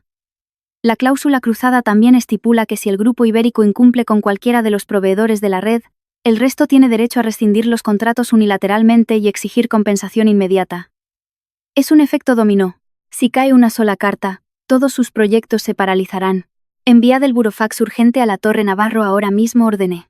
Di unos toquecitos en el cristal de la mesa, mirando la pantalla que mostraba las cámaras de seguridad de las principales obras del Grupo Ibérico. Apenas 2 horas después de enviar la notificación, decenas de camiones de acero y cemento que esperaban para descargar dieron media vuelta al unísono. Las enormes grúas se detuvieron. Miles de obreros se miraban desconcertados en las obras llenas de polvo. De un solo tajo había cortado las venas del Grupo Ibérico. Sin materiales, las obras se paralizaban. Eso significaba que los bancos bloquearían los pagos y los clientes empezarían a exigir la devolución de su dinero. A las 10 de la mañana en punto, el teléfono seguro de mi mesa empezó a vibrar furiosamente. El número en la pantalla no era otro que el de Alejandro. Ya no podía quedarse de brazos cruzados. Sentía cómo la soga apretaba su garganta. Sonreí con desdén, deslicé el dedo por la pantalla y puse el altavoz para que mi padre y el abogado también le escucharan. Valeria. ¿A qué cojones estás jugando? Eres tú la que mueve los hilos detrás de las 5 empresas que han cortado los suministros del Grupo Ibérico, ¿verdad? ¿Estás loca? ¿No sabes que lo que estás haciendo viola toda la ética empresarial? Su voz resonaba por el teléfono. Ya no había ironía ni desprecio como la noche anterior, sino una furia enloquecida mezclada con pánico absoluto. Gritaba como un animal atrapado en una trampa de acero. ¿Ética empresarial? Presidente Alejandro. Me estás contando un chiste. Un miserable que se une al jefe de contabilidad para crear empresas tapadera y robar fondos. Un miserable que engaña a su mujer para robarle sus acciones mientras ella delira de fiebre. Un miserable que echa a su familia a la calle en medio de un temporal. ¿Con qué cara te atreves a hablarme de ética a mí? Simplemente estoy haciendo cumplir las cláusulas de los contratos que tú mismo firmaste y sellaste. No me empujes al límite. ¿Te crees que porque tu fondo Céfiro tiene dinero puedes ser la dueña del mundo? Si las obras se paralizan, miles de personas se quedarán en el paro. Los accionistas irán a por nosotros. Tú también fuiste de la familia Navarro. Vas a quedarte mirando cómo se destruye el trabajo de toda la vida de don Diego. Abre el grifo del suministro ahora mismo y podemos negociar. Me recosté en la silla y dejé escapar una risa fría y amarga. Todavía se atrevía a usar el esfuerzo de mi padre como escudo para su estupidez e incompetencia. Te equivocas, Alejandro. El Grupo Ibérico que tú diriges no es el legado de mi padre. Es solo una montaña de basura apestosa. Y yo he venido a limpiar esa basura. ¿Negociar? Claro. 48 horas. Tienes exactamente 48 horas para pagar 50 millones de euros en concepto de deudas y penalizaciones por incumplimiento de contrato. Si el dinero no está en la cuenta del Fondo Céfiro antes de que acabe el plazo, lo siento mucho, presidente Alejandro, pero vete preparando para ir a los juzgados de lo mercantil. Adiós. Corté la llamada de manera rotunda, sin darle la más mínima oportunidad de decir otra mentira. El sudor frío debía de estar empapándole la frente en ese momento. 50 millones de euros en efectivo en 48 horas era una cifra imposible de conseguir para la situación agónica que atravesaba el grupo ibérico. La trampa era perfecta, y no había salida posible. El traidor estaba dando sus primeros pasos en el lodo de la desesperación más absoluta. Los días siguientes fueron como una pesadilla espantosa cayendo sobre Alejandro y el grupo ibérico. Al finalizar el plazo de 48 horas sin que hubiera ingresado ni un solo céntimo en la cuenta del Fondo Céfiro, ordené inmediatamente al abogado Mendoza que interpusiera la demanda en los juzgados de lo mercantil. Simultáneamente, filtramos la noticia a todos los grandes periódicos y foros de economía. La bomba mediática estalló. El nuevo presidente del grupo ibérico en bancarrota, megaproyectos congelados, los proveedores exigen embargo de bienes. Los titulares llenaban las portadas. Las acciones de la compañía en la Bolsa de Madrid cayeron en picado, encadenando desplomes durante varias jornadas y esfumando cientos de millones de euros de capitalización bursátil en un abrir y cerrar de ojos. A través de la red de espionaje corporativo que mi padre había creado años atrás, estaba al tanto de cada movimiento dentro de la Torre Navarro. El despacho del presidente era ahora un campo de batalla. Alejandro estrellaba vasos, destrozaba ordenadores e insultaba salvajemente a sus empleados. Su teléfono sonaba día y noche. Los directores de las sucursales llamaban informando de huelgas de trabajadores sin sueldo. Los subcontratistas se agolpaban con pancartas rojas frente a la sede exigiendo sus pagos. Pero el golpe letal vino de los bancos. Cuando estalló el escándalo de las demandas, las entidades que le habían prestado dinero calificaron las deudas como de alto riesgo. Activaron inmediatamente las cláusulas de recuperación anticipada, congelando todas las cuentas del grupo para embargarlas. El grifo se cerró por completo. Alejandro estaba contra las cuerdas, atrapado en las ruinas que él mismo había provocado. Mientras él se volvía loco en la oficina, en la lujosísima mansión de La Moraleja, doña Beatriz también empezaba a probar el sabor de la humillación. Hacía pocos días se proclamaba la reina del lugar, organizando tés de la tarde y llamando a sus amigas del pueblo para presumir. Ese mismo día se había llevado a un grupo de señoras al centro comercial más exclusivo de la ciudad. Entró muy digna en una joyería de lujo, y eligió un collar de diamantes de más de 20.000 euros. Sin mirar el precio, le ordenó a la dependienta que lo envolviera. Envuélvamelo con cuidado y cobre. Hoy pago yo todo. Lo que queráis. Elegidlo. Mi hijo es el presidente de una corporación. Tengo dinero para gastar en 3 vidas. La dependienta, con mucha educación, cogió su tarjeta de crédito platino. Pero al pasarla por el datáfono, el aparato daba error de operación denegada una y otra vez. La empleada, nerviosa, lo intentó de nuevo. Nada. Disculpe, señora. La tarjeta da error. ¿El banco la ha bloqueado o no tiene saldo suficiente? ¿Qué dices, niñata? Mi tarjeta es Black. No tiene límite. Me la dio mi hijo. El mismísimo presidente. ¿No sabes quién soy yo para decirme que no tengo fondos? Tu maquinita asquerosa está rota. Vuelve a pasarla ahora mismo. Justo entonces, el teléfono de doña Beatriz empezó a sonar.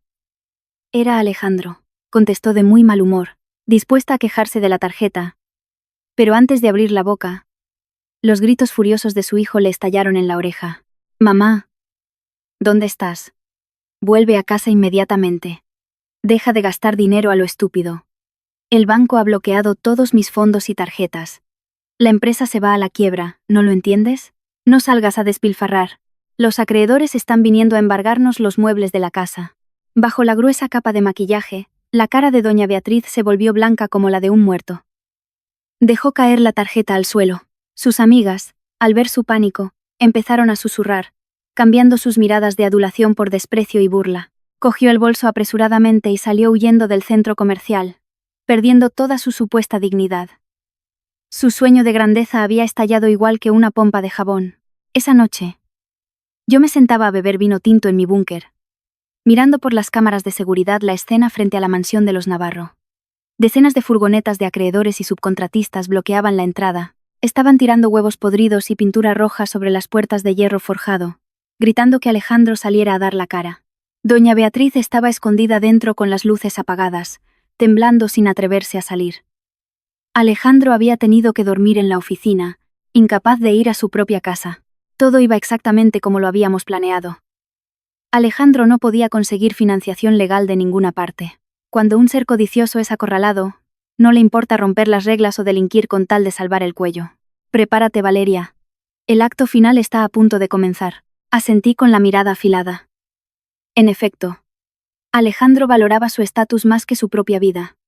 No iba a quedarse de brazos cruzados viendo cómo perdía el sillón de presidente. Desesperado, recurriría a vender sus activos ilegalmente o a los prestamistas del mercado negro. Y nosotros le teníamos preparada una enorme red, esperando a que el ratón entrara por su propio pie. La desesperación es un arma aterradora. Corroe la razón y empuja a la gente a tomar las decisiones más estúpidas. Y Alejandro, que antes presumía de ser un genio de las finanzas, había perdido completamente la cabeza ante las deudas millonarias que le asfixiaban. El consejo de administración del Grupo Ibérico no era un puñado de marionetas. Al ver que las acciones se desplomaban y los bancos embargaban todo, los socios veteranos iniciaron un motín. Enviaron avisos urgentes exigiendo una asamblea extraordinaria para destituirle de forma inminente. En un último y agónico intento de conseguir liquidez rápida para calmar a los socios, Alejandro decidió jugar su última carta, una carta suicida. Intentó en secreto vender los bienes inmuebles del grupo, incluidos 2 solares de oro en el centro de Madrid, e incluso la mismísima mansión de La Moraleja donde vivían. Falsificó actas de reuniones del consejo y usó el sello del presidente para firmar la venta a precios irrisorios a favor de una multinacional inmobiliaria extranjera. Solo quería dinero en efectivo. Lo que fuera. Pero Alejandro no sabía que cada uno de sus pasos estaba vigilado por la red de espionaje del Fondo Céfiro. Esa empresa extranjera era, en realidad, una tapadera creada por el abogado Mendoza en el extranjero. Le habíamos puesto el cebo para que firmara documentos de venta ilegal a espaldas de la Asamblea de Accionistas. Aquello constituía la prueba irrefutable de delitos como administración desleal, apropiación indebida y fraude millonario contra los inversores. El lunes amaneció nublado en Madrid, anticipando otra tormenta.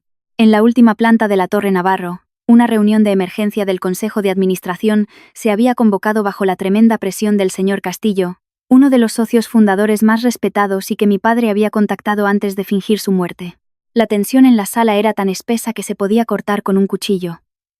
Alejandro estaba sentado en el lugar del presidente, con ojeras profundas y los ojos inyectados en sangre tras varias noches sin dormir.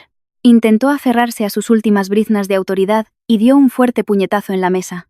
¿A qué estáis jugando? Soy el presidente legal de esta corporación. Me estoy dejando la piel para encontrar capital y resolver esta crisis. Si no vais a ayudar, al menos no montéis este circo intentando destituirme. ¿Queréis que el Grupo Ibérico se hunda para siempre? El señor Castillo, un hombre sesentón de pelo blanco, se levantó de golpe y lanzó un grueso fajo de documentos sobre la mesa. Su mirada rebosaba ira y desprecio. Deja el teatro, Alejandro.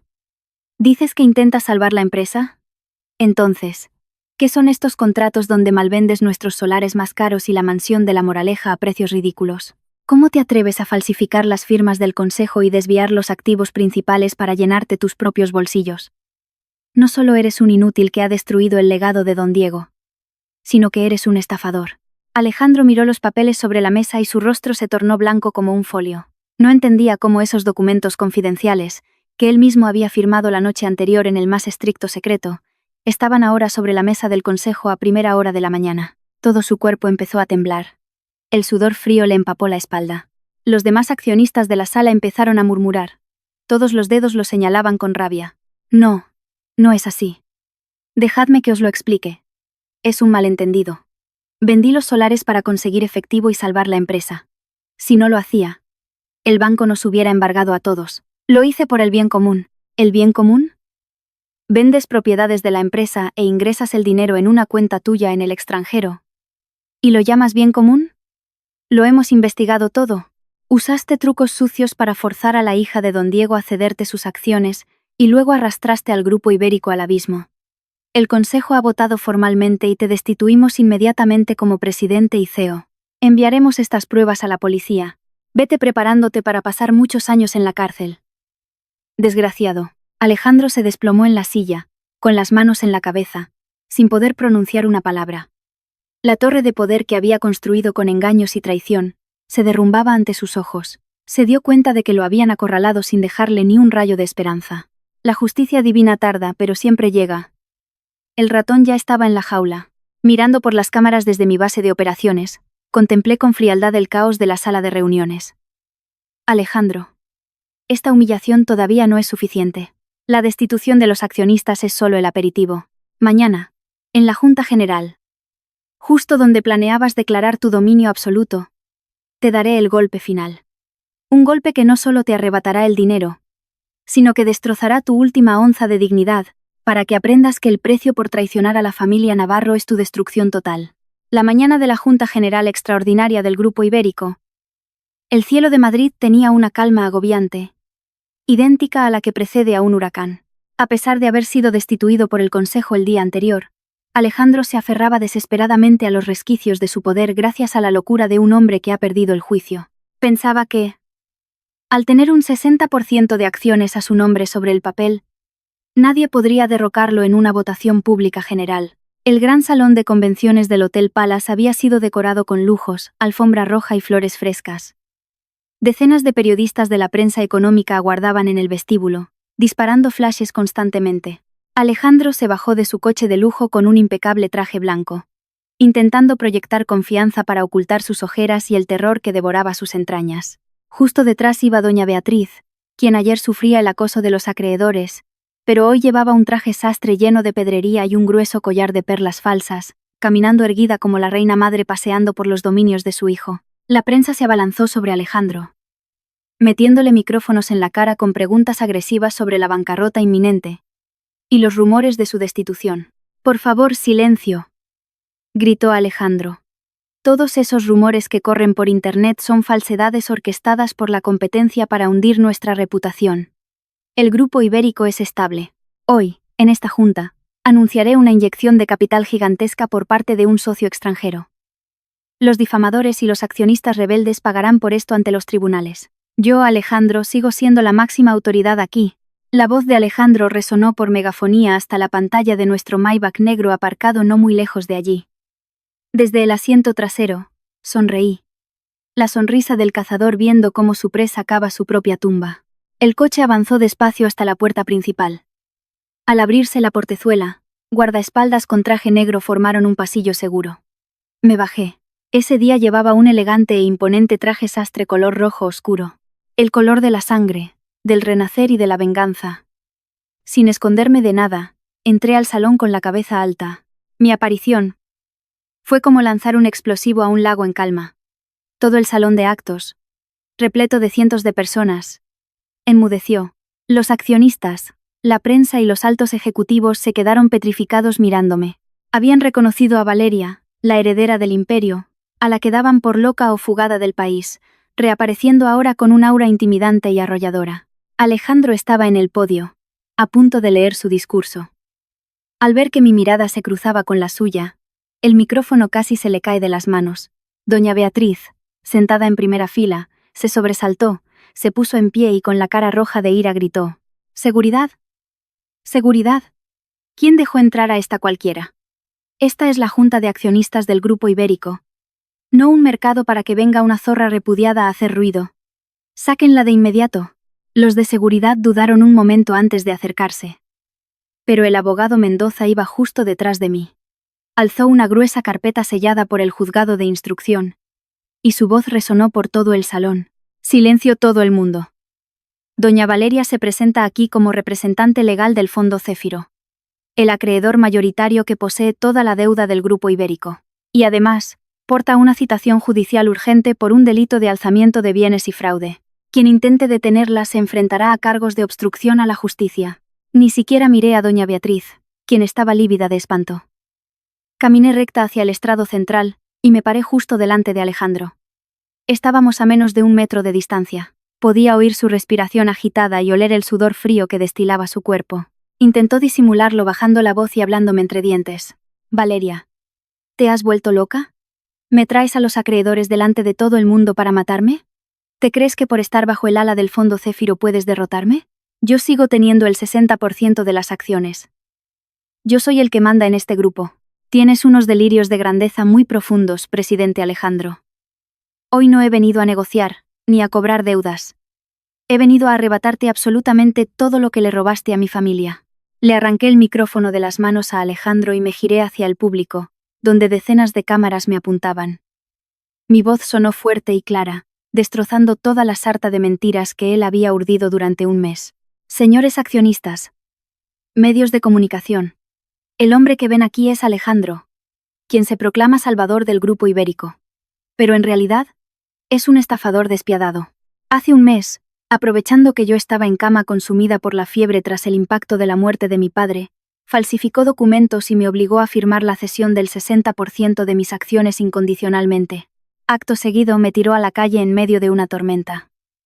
Y no solo eso, se unió a contabilidad para abrir empresas ficticias y desviar cientos de millones hacia paraísos fiscales, endeudando a nuestro grupo a propósito hasta ahogarlo. Cállate. Miente. Seguridad. Apaguen su micrófono. Está loca. Gritaba Alejandro como un loco, braceando e intentando quitarme el micrófono. Pero el abogado Mendoza y mis guardaespaldas lo inmovilizaron rápidamente. El auditorio se volvió un hervidero. Los murmullos estallaron como un enjambre furioso.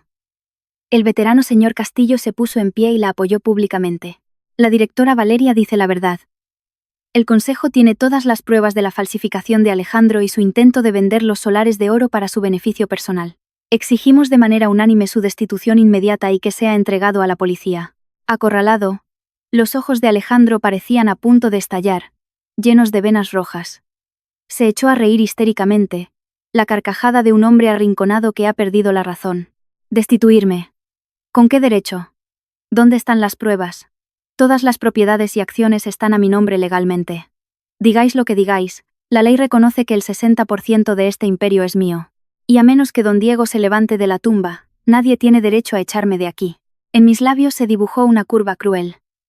Le miré fijamente a los ojos, con la mirada de quien ejecuta la sentencia de muerte. El desafío ha sido aceptado, Alejandro. ¿Quieres ver a mi padre salir de la tumba? Entonces abre bien los ojos. Porque la verdadera función culmina ahora mismo. Antes de que terminara la risa desquiciada de Alejandro, las inmensas puertas de roble tallado del final del salón se abrieron de par en par con una fuerza brutal. Las puertas golpearon contra la pared con un estruendo ensordecedor, silenciando de golpe a todo el mundo. La luz del pasillo iluminó a un grupo de personas que caminaban con firmeza hacia el centro del salón. A la cabeza iba una unidad de agentes de la Policía Nacional, UDEF, con sus uniformes impecables. Pero lo que hizo que todos los accionistas, periodistas y especialmente madre e hijo dejaran de respirar y se quedaran congelados en su sitio fue el hombre que caminaba en el centro. Era corpulento, de porte majestuoso.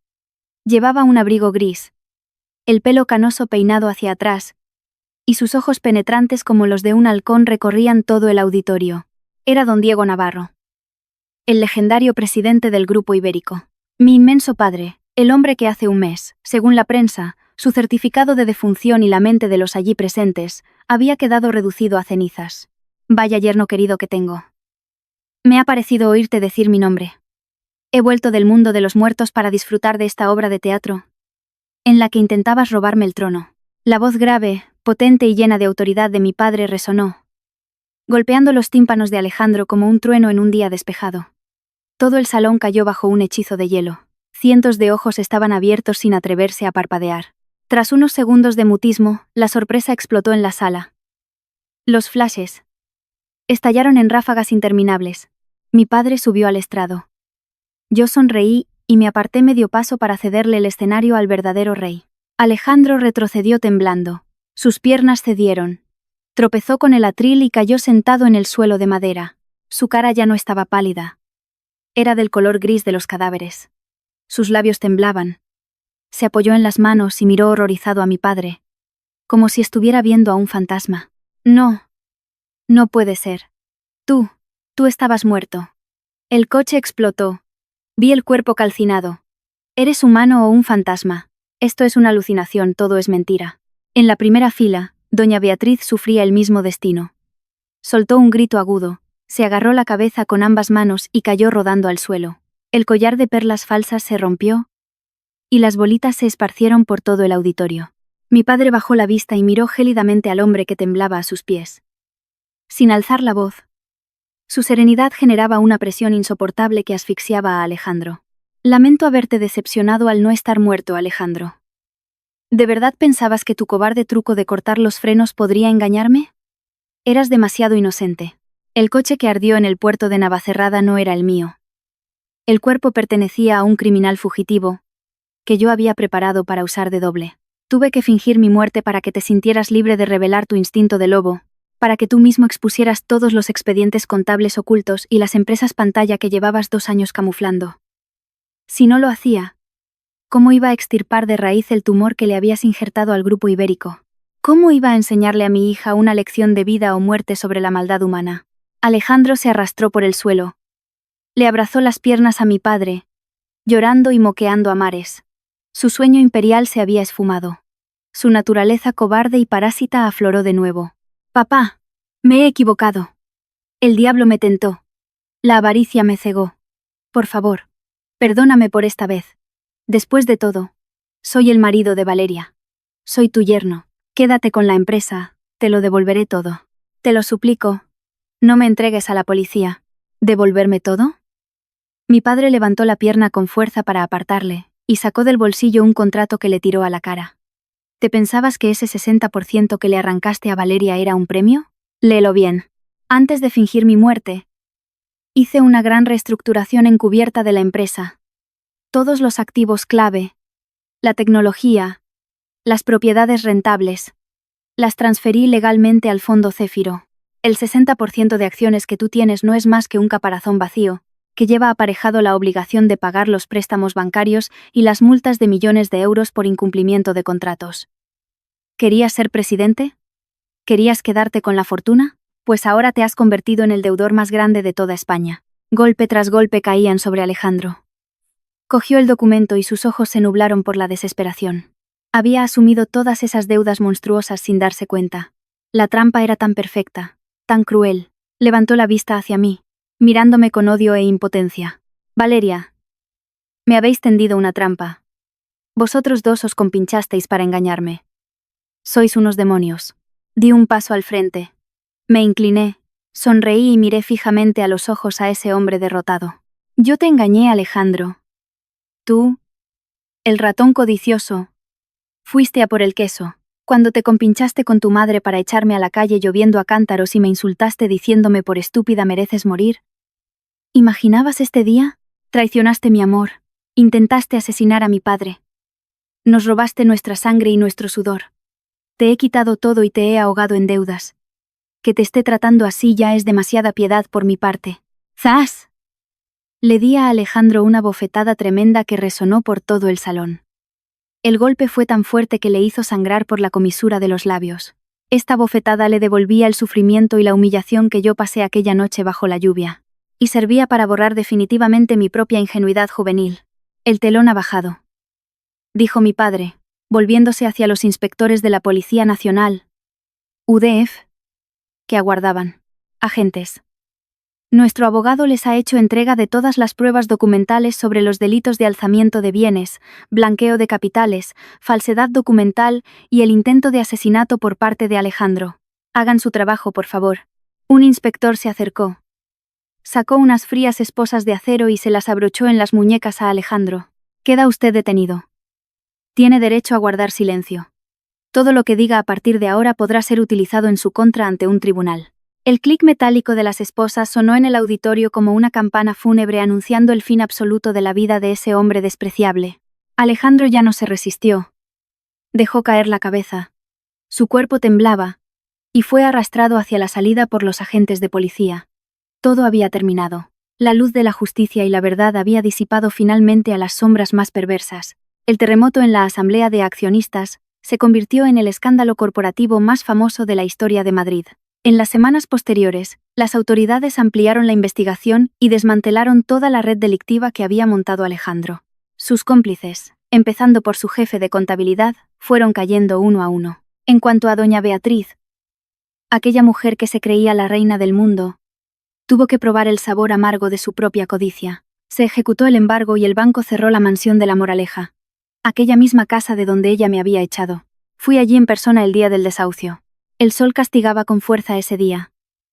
Ya no llevaba ropa de diseño ni lucía sus perlas. Doña Beatriz estaba despeinada, vestida con un chándal arrugado, y sostenía un par de bolsas de plástico con ropa vieja, llorando y gritando frente a la reja de entrada. Al verme bajar del coche, se tiró al asfalto hirviente y se abrazó a mis tacones, creyendo que yo la salvaría.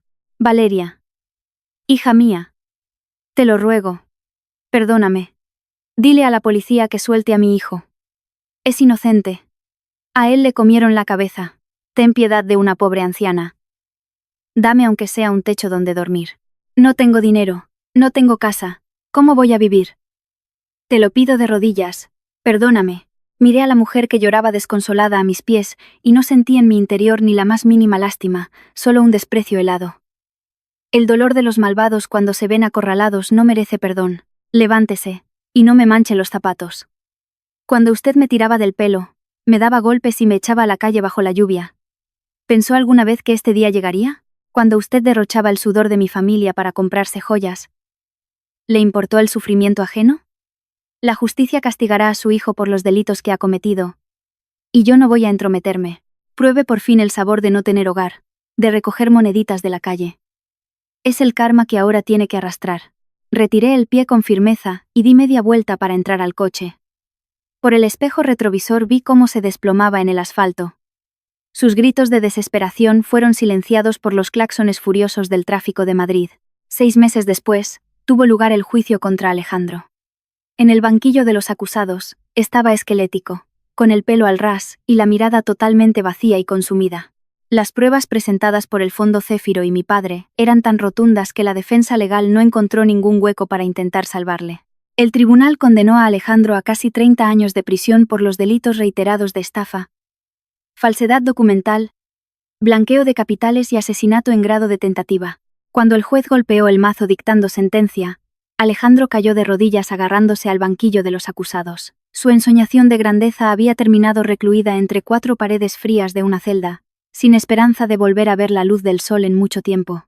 En cuanto al Grupo Ibérico, después de haberle extirpado las deudas tóxicas y las empresas fantasma, mi padre lo fusionó por fin con el Fondo Céfiro, erigiendo el conglomerado inmobiliario más sólido del país. No obstante, él decidió dar un paso atrás y ceder todo el control ejecutivo sobre mí. El día que me senté formalmente en la gran silla de presidenta, mi padre, de pie junto a las inmensas cristaleras que ofrecían una vista panorámica de todo Madrid, me dio unas palmaditas en el hombro. Lo has hecho de forma magistral, Valeria. De una heredera débil has pasado a ser una mujer de acero. Estoy increíblemente orgulloso de ti, pero, recuérdalo siempre. No dejes jamás que la avaricia te ciegue, y nunca, bajo ningún concepto, pongas toda tu confianza en nadie que no seas tú misma. Tenía razón. Después de vivir una pesadilla rozando la muerte, habiendo sido arrojada al abismo de la humillación, comprendí la amarga verdad de la vida. A las mujeres nos han enseñado a tener un corazón tierno y a soñar con el cuento del príncipe azul que nos proteja. Nos dejamos engañar fácilmente por frases hechas de amor, dispuestas a dejar de lado nuestra carrera para quedarnos al cargo de la retaguardia de nuestro hogar, creyéndonos eso de quédate en casa tranquila, que yo me encargo del mundo por ti. Pero en el mundo real, cuando la tempestad azota tu vida, hay muchas posibilidades de que el mismo hombre que un día juró darte todo, sea quien te arroje a esa tormenta. El matrimonio no es una caja fuerte inexpugnable. Y los hombres no son un seguro a todo riesgo para el resto de la vida. El arma más afilada que posee una mujer no es la belleza que se desgasta con los años, ni las lágrimas que derrama suplicando piedad. El arma verdadera de una mujer es su independencia financiera y poseer una mente fría y calculadora. El dinero jamás comprará la felicidad genuina. Es cierto. Pero el dinero que tú misma te ganes con el sudor de tu frente, te comprará la dignidad, te comprará el derecho de dictar tus propias normas, y te otorgará la fuerza para machacar a cualquiera que intente pisotearte. Si algún día te encuentras en el fondo de la desesperación, si el mundo te da la espalda o si quien amabas te abandona, no grites, no supliques piedad, trágate las lágrimas. Maquíllate los labios de un rojo intenso, y sal ahí fuera a dar la batalla. Usa tu brillantez y tu grandeza para cruzarle la cara a quienes alguna vez se rieron de ti. La venganza más sublime, perfecta y despiadada no consiste en montar escándalos o ir a los golpes. Consiste en vivir una vida majestuosa, alzarte victoriosa y abrazar un poder absoluto que obligue a tus enemigos a observarte desde abajo, consumidos por un miedo y un remordimiento insoportables. Esta tarde, llueve otra vez sobre Madrid.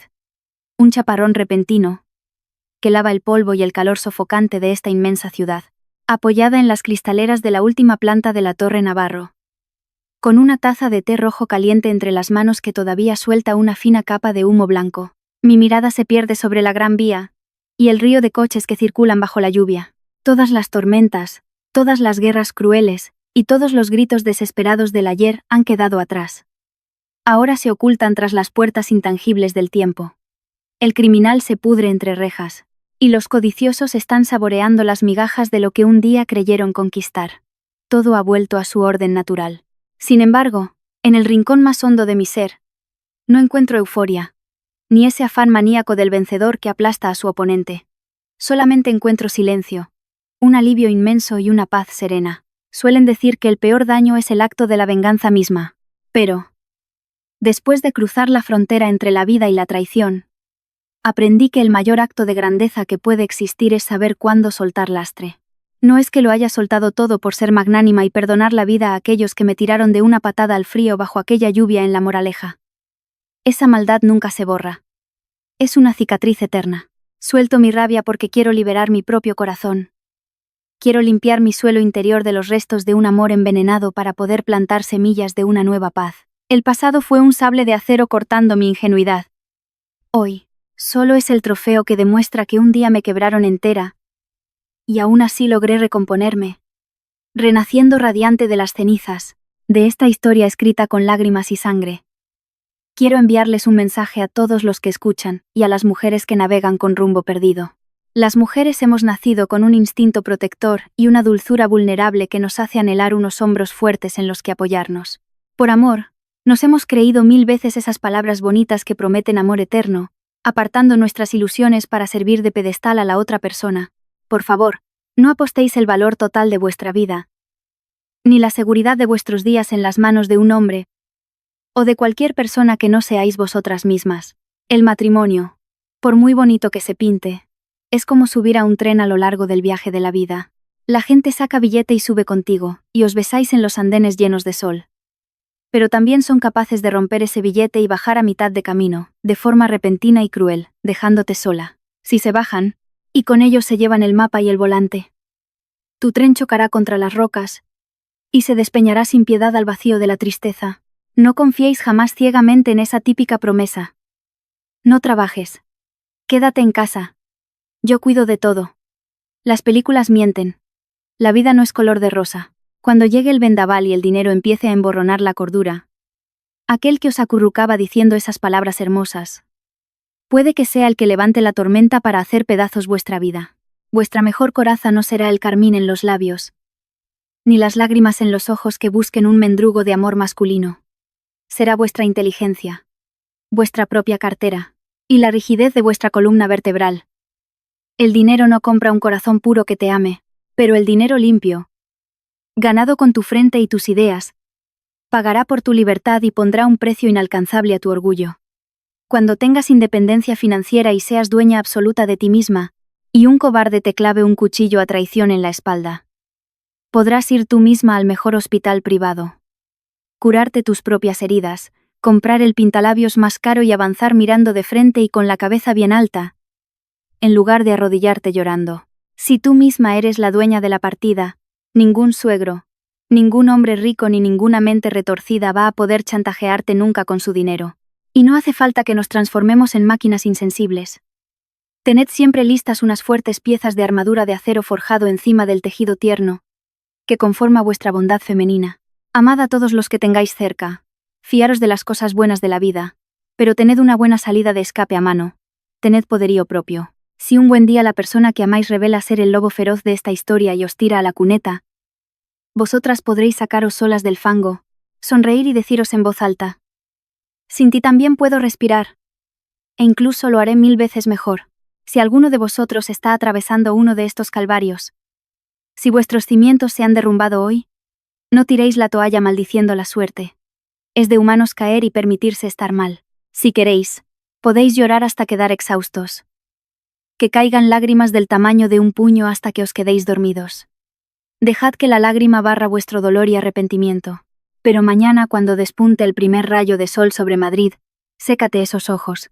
Levántate, aséate, ponte la mejor ropa que haya en tu armario, y empuja fuerte esa puerta para ganarte la vida y demostrar lo que vales de verdad. Deslumbrad al mundo. Vivid un éxito feroz. Es de lejos la forma más refinada, bella y destructiva que existe de torturar a los que tuvieron el pésimo gusto de abandonarte en el pozo, y ahora deben vivir viendo cómo eres. De lejos, la estrella más alta y resplandeciente del cielo, a la cual, pobrecitos ellos, nunca volverán a aspirar. Mis queridos espectadores, tras haberos recitado estas confidencias sacadas desde las entrañas, ¿alguien se ha visto reflejado alguna vez en esto? ¿Se os han cruzado por la cabeza esas sombras dolorosas de traición que teníais arrinconadas en algún sitio al escuchar mi relato? Si toda esta tragedia de dolor e infierno lograra despertar tan solo una mínima chispa en el alma de quien ahora ande perdido, o darle ánimos, entonces, por favor, hacédmelo saber con unos comentarios abajo. Contadnos sin miedo cómo es vuestra experiencia. Veréis que ninguno de nosotros está remando a contracorriente solo ante este vacío emocional. Quizá tu simple confesión termine salvando milagrosamente la fe de otra alma descarriada que hoy llora en la oscuridad. Y os pido por favor que le deis un me gusta al contenido para apoyar las grandes voluntades. Y os invito a presionar el botón de suscribirse a este canal para que juntos, con cada experiencia, encendamos una nueva lámpara en las mentes necesitadas a lo largo y ancho de este mundo tan injusto, tan hermoso, y siempre en busca de un nuevo y radiante mañana.